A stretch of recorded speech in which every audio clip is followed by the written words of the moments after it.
አየህ ሁሉም ነገር የነሱ ነው ብለህ ትተህ የምትጠቀመው ነገር ግራ ገብቶ የነሱ ሰፖርተር ሆነ መጨረሻ ላይ እንድትመለስ ያደርገዋል። እነሱ የሚጠቀሙበት መንገድ በራሳቸው መንገድ ቢሆንም አንተ ከራስ ዓላማ ንቅንቅ ማለት የለብህ። ዛሴት እንዳለ የድሮ ጽሁፎችን ነው የሚጠቀሙት። አይታችሁ ከሆነ መጽሐፍ ቅዱስ አታንብብ አይልም። እሱ በጣም ቀላሉ ነገር ይሁንት። መጽሐፍ ቅዱስ ከኃጢአት የሚያነሳው የቁርአን እንትን የሚል ከሆነ ስንቱ ሼክና ቄስ ነው በእምነት ቦታ ላይ ወሲብ ሲያደርግና አስረግዘው የምናየው። ለምን ሃይማኖት ወይም ደግሞ መጽሐፍ ቅዱስ ያነበበው ወይ ቁርአኑ ለምን አላዳ ነው?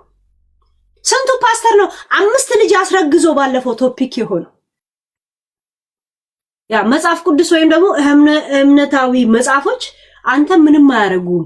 የሚያደርግህ ውስጥን እንትን የሚለ ህሊና ነው። ህሊና ሃይማኖት መሆን አለበት። እንደገና ለሃይማኖት ያለ የግርማ ሞገስ እንትን መጥፋት የለበትም። እሱ ከጠፋ በኋላ አንተ ምንም ነገር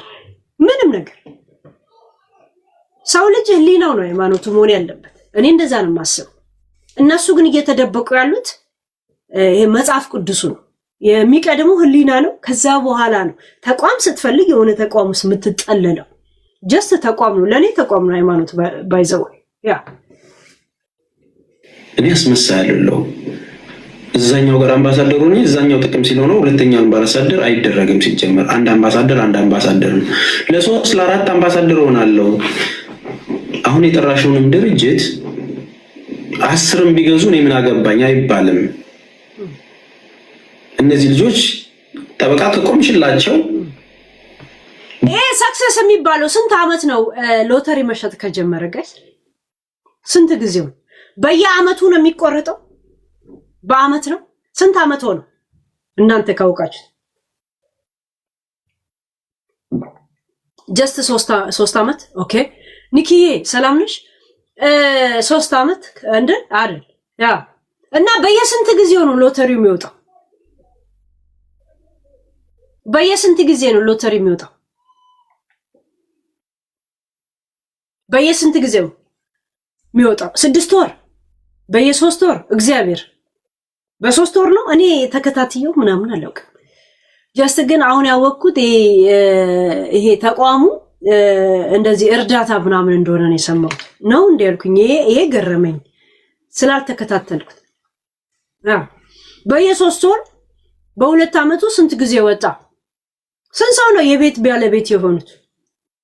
እና ቤት ደርሶናል ብለው የእውነት እየኖሩበት ያሉ ሰዎች አሉ። አንድ ሰው 100 ትኬት 50 ትኬት በጎረቤት በሞተ ዘመድ ሁላ ነው የሚቆርጠው አይደል? በሞተ ዘመድ ሁላ ነው የሚቆርጠው። ማይደርስ ስለሚያስላቸው መጨረሻ ላይ ተነሺ ከመቃብር ነው ጭቅጭቁ አይደል? ያ እኛ ልጆች አረብ ሀገር ያሉት የሆነስ በጣም ነው የሚያሳዝኑ። ያ ሲጀመር ልጅቷ አሁን በአረብ ሀገር ህግ ምን ይላል? ህጋዊ ያልሆኑ ወረቀት እንኳን የሌላቸው ሰዎች ወይም ደግሞ እነሱ ራሱ ኮንትሮላቸው በመዳም ስር የሆኑ ሰዎች ሎተሪ መቁረጥ እንኳን አይችሉም እኮ። ህገ ወጥ ነው እኮ የሚቆረጥበት መንገድ ራሱ።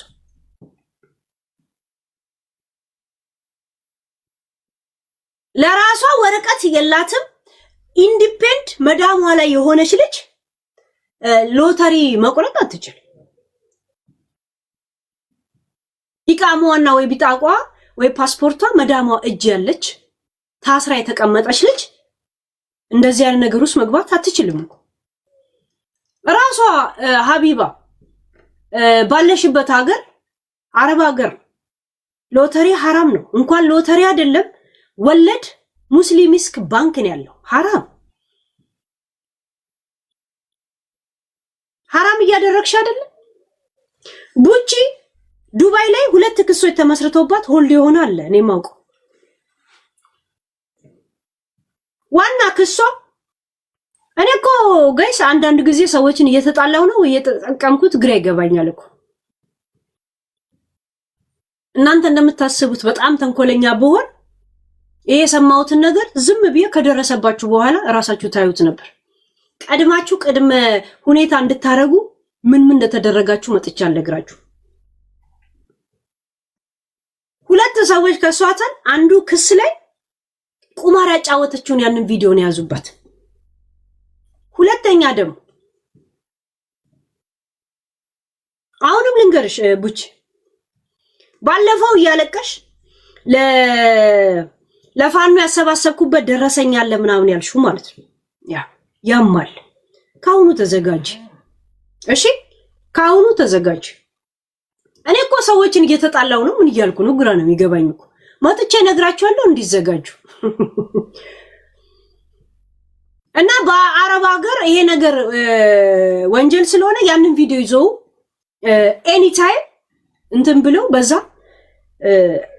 እንደሚያንቀሳቅሱት ነው ስለሷ ክስ የጀመሩ ሰዎች ምክንያታቸው በምን ነው የምትከሷት ስለሚናገሩት ማለት ነው። ሆልድ ያረጉ ጀምረውባት ምናምን እንደዛ ነገር ማለት ነው።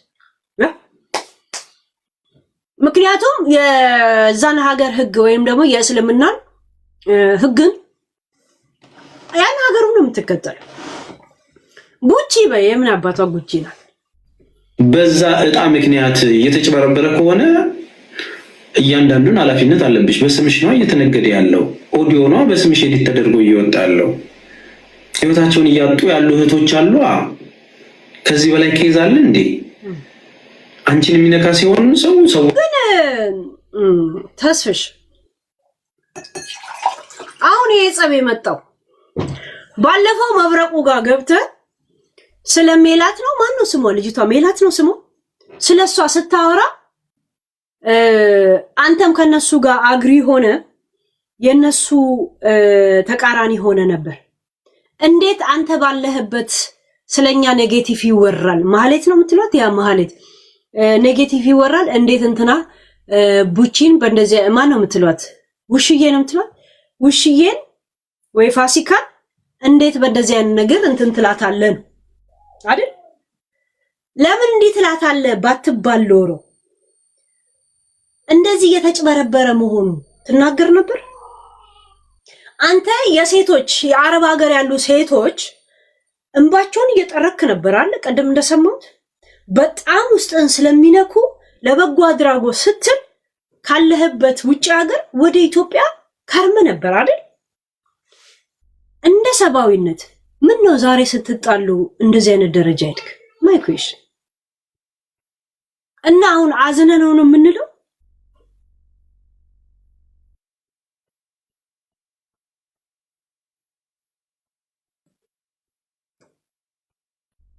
ገብቷል?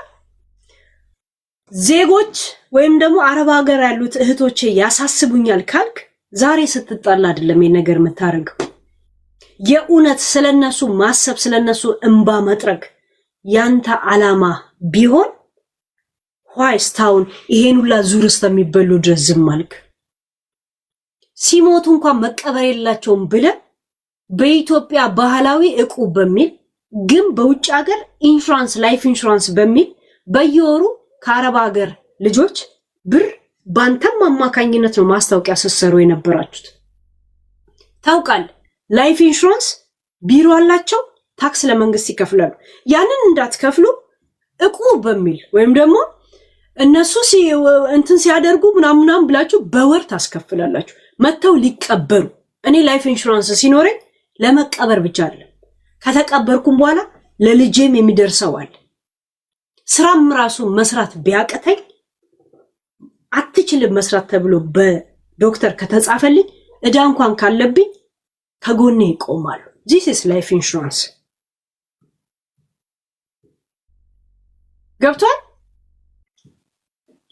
የምትናገራቸው ነገር እውነትን ቢኖራቸው ግን ያንተን ጥቅም ያማከሉ ናቸው። ያንተን ጥቅም ያማከሉ አንተን ስትናገረ ነው ይሄን ሁሉ አመት እንትን ሲሉ ያልተናገርከው። ገብቷል? ዘሴት